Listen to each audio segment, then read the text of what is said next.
말씀 보겠습니다. 말씀은 이사야서 10장 10절에서 21절 말씀입니다.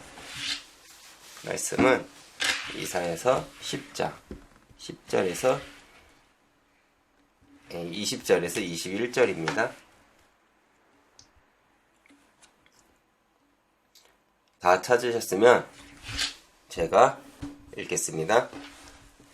그 날에 이스라엘의 남은 자와 야곱의 족속에 피난한 자들이 다시는 자기를 친 자를 의지하지 아니하고 이스라엘을 거룩하신 이 여호와를 진실하게 의지하리니 남은 자 곧 야곱의 남은 자가 능하신 하나님께로 돌아올 것이라.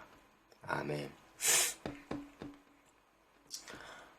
이사야서 10장 5절에서 19절의 내용을 대충 제가 간략하게 요약을 하면요.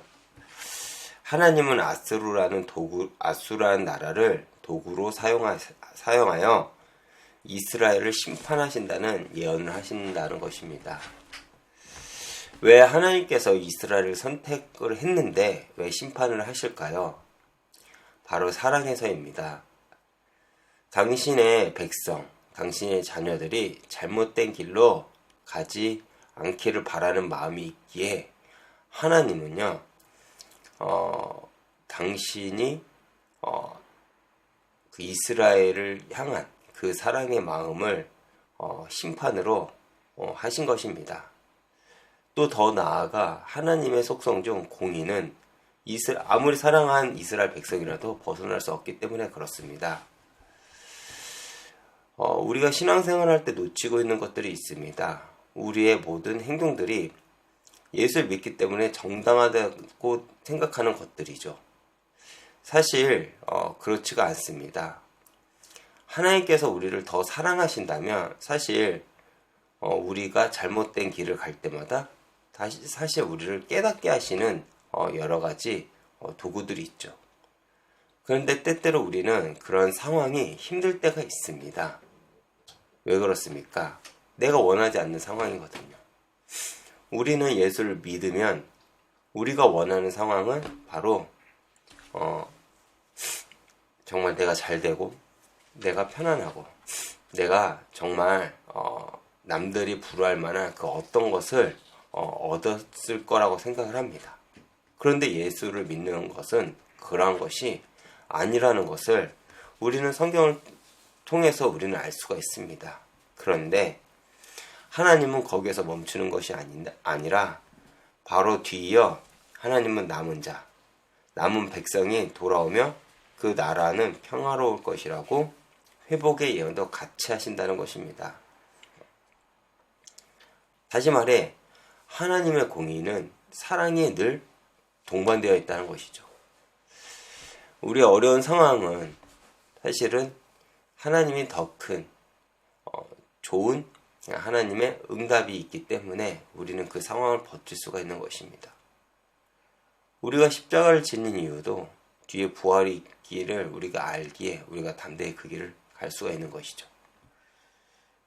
다시 말해 우리는 신앙생활을 하면 잘 되는 것이 응답받고 형통한 길이라고 생각을 합니다.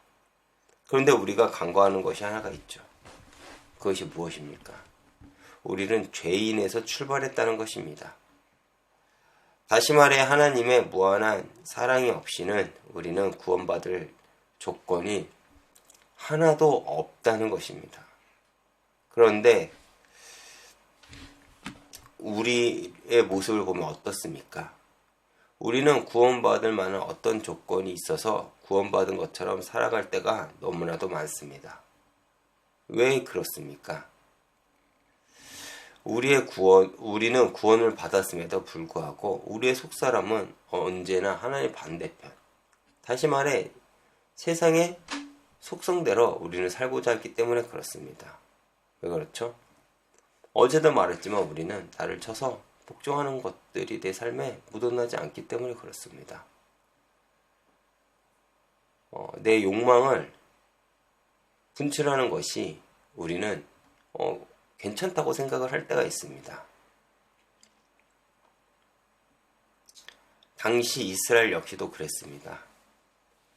자신들이 하나님에게 선택받은 것은 하나님의 일방적인 사랑의 선택이지 조건이 아닌데, 이 사실을 놓치니 이스라엘은 사사기 21장 마지막에 나온 것처럼 여전히 형식적으로는 하나님을 믿지만 결국 각자 자신들의 소욕을 따르게 됩니다. 하나님은 그에 대한 심판으로 아수르를 사용하여 이스라엘을 심판하시기로 작정하시죠. 이렇게 보면 우리는 신앙생활 역시 인과관계로 생각을 합니다. 그래서 잘하면 복받고 잘못하면 벌받는 것처럼 생각할 때가 있습니다. 이것은 종교의 공식이죠. 이것을 신앙생활이라고 하지 않습니다. 그러나 하나님의 일하심은 우리의 생각보다 크심을 여러분들이 알아야 됩니다. 사실 하나님의 심판은 우리를 사랑하시는 도구입니다. 왜 그렇죠? 그 사실을 시편 23편에 다윗의 고백에서 잘 나옵니다. 하나님은 우리를 인도하실 때 막대기를 사용하십니다. 그것이 무엇인가요? 우리가 잘못된 길을 갈 때 막대기라는 도구를 사용해 우리를 올바른 길로 인도하신다는 것입니다. 그러나 하나님은 지팡이와 함께 사용하사 우리가 진짜 온전하게 갈 수 있도록 적의 침략에도 대비를 하게 하신다는 것이죠. 보호하신다는 것이죠. 하나님의 심판, 우리는 무섭게 생각합니다. 사실 우리가 하나님의 공의 앞에서 누가 자유로울 수 있겠습니까? 그러나 정말 우리가 자식을 키워도 그러지 않습니까? 오냐오냐 키운 자식이 더 잘못된 길로 가는 것처럼 하나님의 공의 앞에 우리는 온전한 성도로, 하나님의 백성으로 세워질 수가 있다는 것입니다.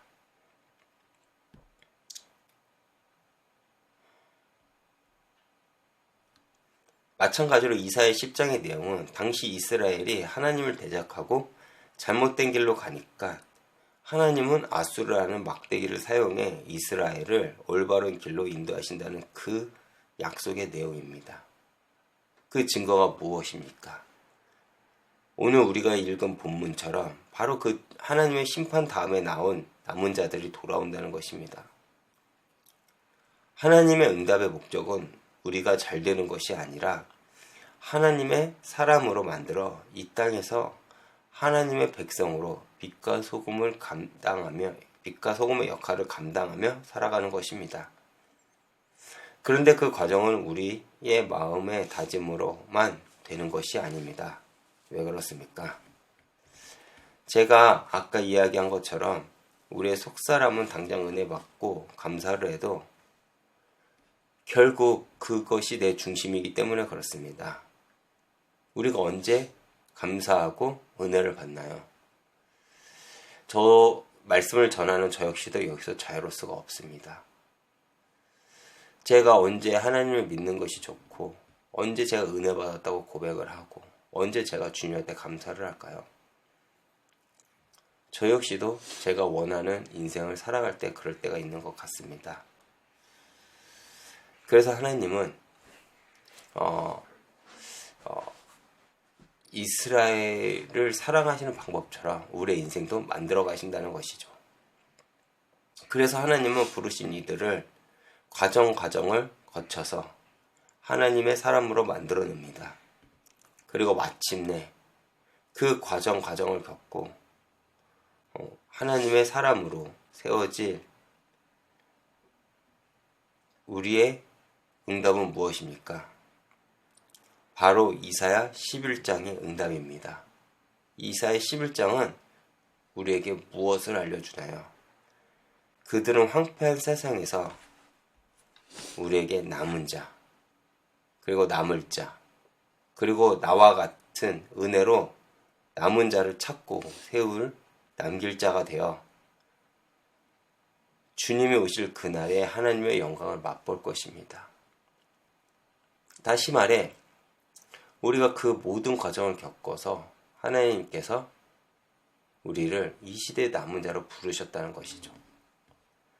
여러분들, 우리의 상황, 형편을 넘어, 그리고 우리의 나이와 우리의 어떤 그 성별을 넘어 하나님께서 여전히 우리를 남은 자로 붙잡고 계신다는 사실을 잊지 않았으면 좋겠습니다. 그렇기에 오늘도 여러분 은혜로 남은 자가 되어 하나님의 은혜를 여러분 있는 현장에서 흘리는 하루가 되시길 기도하겠습니다.